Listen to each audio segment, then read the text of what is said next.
A few abandoned school buildings in the Vermilion, Ohio area are up for auction to the highest bidder. I wonder why they closed, as finding information about them is difficult. Maybe it's a big secret.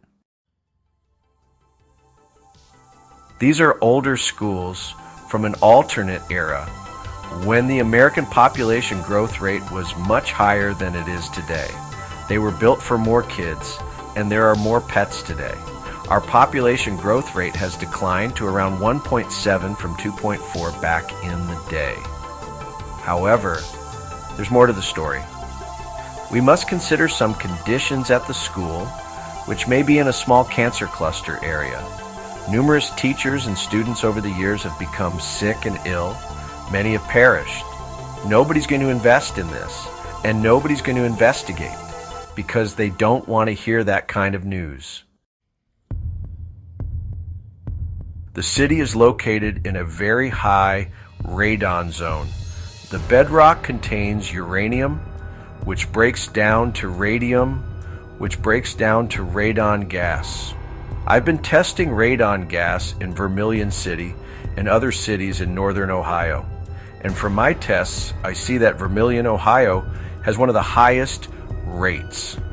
I've had results of 300 PCIL in one home, with many in the 40 to 150 PCIL range. The United States action level is only 4 PCIL, which is high and considered the action level when radon mitigation is required. Radon gas accumulates on the lower and basement levels and has a half-life of 3.8 days. Radon is the second leading cause of lung cancer in America today. I discuss this in my book, Nuclear Extinction Event, by Marko Vovk, which you can purchase on Amazon. The building is also near the railroad tracks. Trains that go by can lose a lot of their contents. For example, a coal boxcar can lose 10% just by passing by. Back in the 60s, these coal cars had a lot of minerals that may have contained vermiculite asbestos, other dangerous particulate elements, and even possibly radioactive minerals for refining.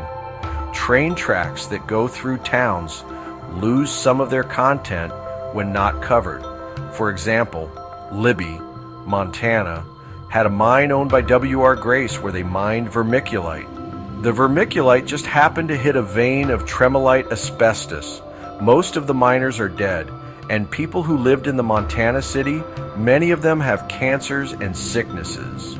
Towns along train routes, including Libby, have high cancer cluster zones. Train tracks have much to do with why certain towns can be sick while others aren't. Let's look at another potential reason for school closing.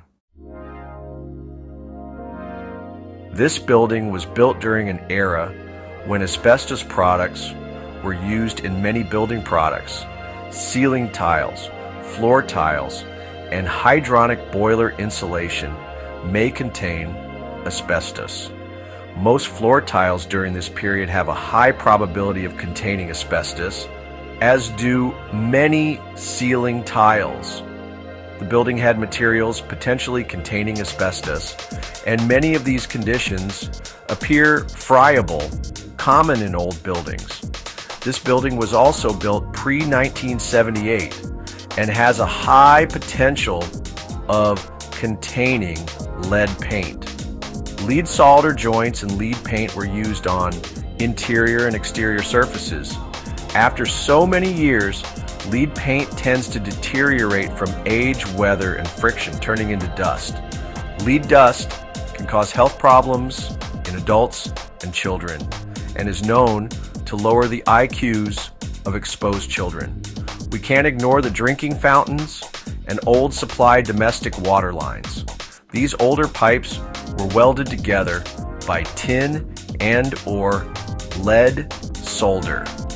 So any stagnant water could leach lead. We have one more potential contaminant, the nuclear power plant Davis-Besse. Davis-Besse did fail when it had to make repairs a decade ago. The problem with nuclear power plants is that many have releases, leaks, and failures, and never tell the public about them. The nuclear industry likes to hold back information. I have a whole chapter dedicated to this in my nuclear extinction event book. Let's say there was a release and a leak that may have created a traveling plume. The plume travel can disperse radioactive elements that are not monitored, watched, or investigated. So we'll never know about that one. The whole nuclear industry is very secretive, and they spin and lie, never telling people the truth until it's too late. So here we have an abandoned school system that allegedly has or had higher cancer rates or sickness rates. What we know is it is located in an area with radioactive radon coming from the ground.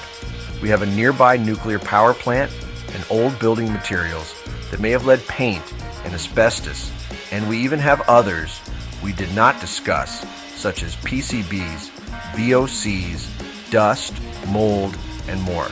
Plus, there are railroad tracks next door. Maybe it would cost too much to abate, mitigate, and update. One thing is for sure, kids and teachers were exposed to these issues, and nobody cared to do anything back then. So the kids and teachers are gone, and the building is up for grabs. So, you tell me, what has closed the school?